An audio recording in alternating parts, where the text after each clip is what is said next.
Hello. Hi. Hi, Martel. Hi, Corinne. How are you today? Good. Hi. Hi, how are you? I'm good. I'm good. I was just telling you offline that we got a little bit of snow here in Peterborough.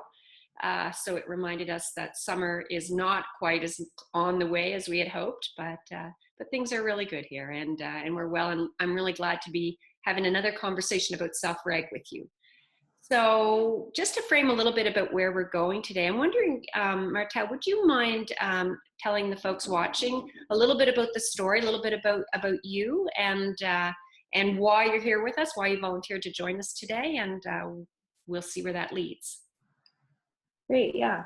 So my name is Martel Catalano, and I am 27 years old. I live in upstate New York, and I have a degenerative eye condition called retinitis pigmentosa. It is something I learned about when I was about 13 years old, so I was in middle school, and retinitis pigmentosa, otherwise known as just simply RP, is a genetic condition that over the course of one's life begins to lead to eventual blindness. So it is something that starts with night blindness, most typically, not being able to see in dimly lit areas, and lack of peripheral vision. So either complete tunnel vision that eventually narrows in to a very small visual field over time, leading to either legal blindness or total blindness. So that is something that I have been experiencing since that age, and we're here today, I guess, to just talk a little bit about the manifestation that stress, how stress is manifested because of having this condition, having this disability. So just leave it there. Wow. So that I can't imagine. I mean, what has it been like for you over the last year since you've been diagnosed with this? How has that affected your life? I like to say that it's the physical impacts of having RP are not nearly as uh, they're not nearly as tough or as impactful or as severe as the emotional or the mental impacts of having it. So it has affected my life in ways that are obvious, that I can't drive, or I can't really work places that I can't get to by public transportation or on foot. I'm really reliant on people in my life, and just there's a lot of different visual things that happen in terms of intense glare or weird depth perception, or even things like seeing things that aren't there. So there's the more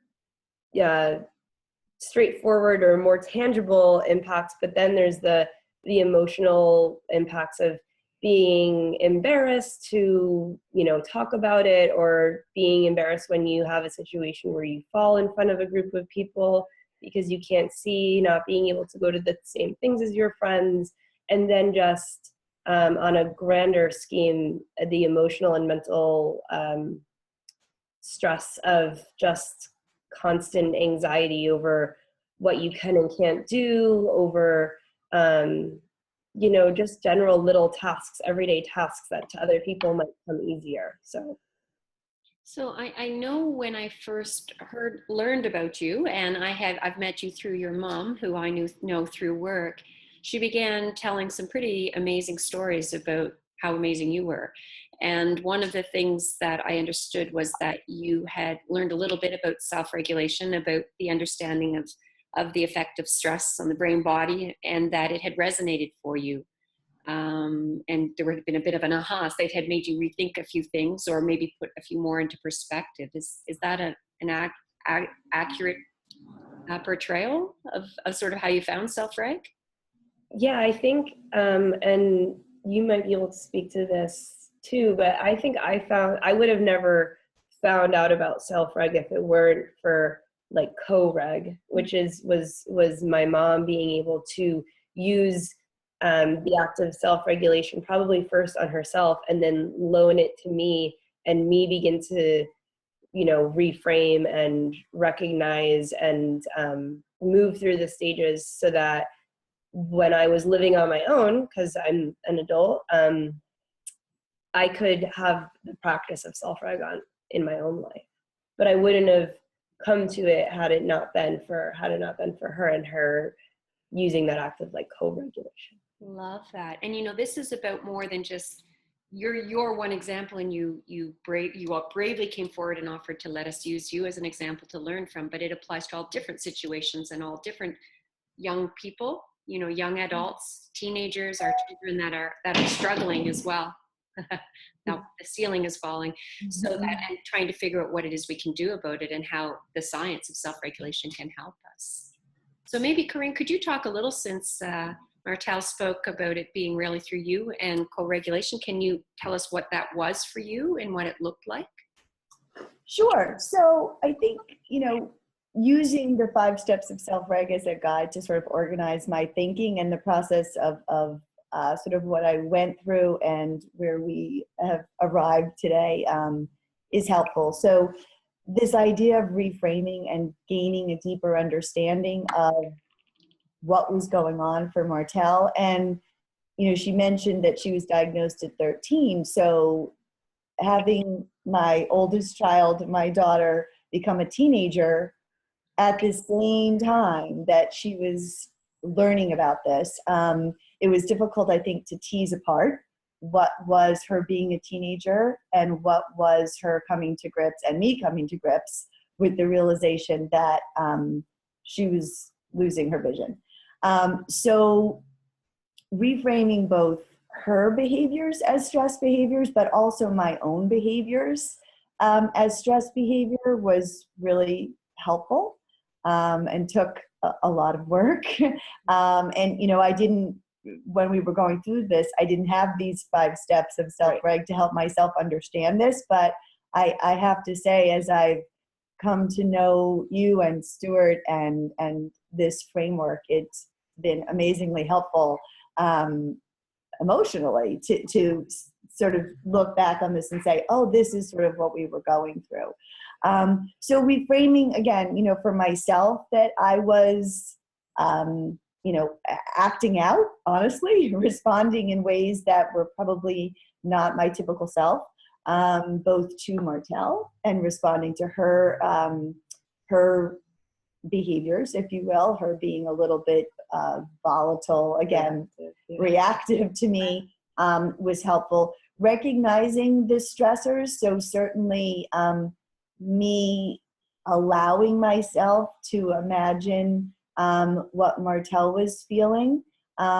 So I think if I really use the self-reg literature to help me understand this, first for myself, in the emotional domain, my own fear for her, of what her life was going to be like, and my own sadness of the loss of her. In my work with parents with disabilities, we talk a lot about, the loss of your imagined child or your typical child. And so I think the loss of what I imagined her independence in her life being was a piece of what I was dealing with. But then I think it moved to the pro-social domain for me in terms of where my stressors were when I could let myself imagine what it felt like to be Martel. And so I know, Susan, you and I have talked about this a lot, how expensive empathy is. And so allowing myself to feel what it was like to be Martel took a toll on me. That was a stressor. And then I think the reducing of the stress, both for myself, I had to do a lot of work. And this is where yoga, for my own practice, I found that yoga and mindfulness as being critical. And to me, being able to maintain a healthy level of stress in my life. So in terms of me learning to reduce my own stressors, I found yoga, I found mindfulness, I found some practices that really helped me reduce my own stress. But as I, from an infant mental health perspective, understand this concept of co-regulation, that I really needed to calm myself so I could loan that calmness to Martel, as opposed to co-escalating with her as she, exploded over something and I exploded over how she was talking to me. I really needed to be able to step back and calm myself when she was in those places and loan her that calmness. And so I think when I could get to that place, we began to have movement together.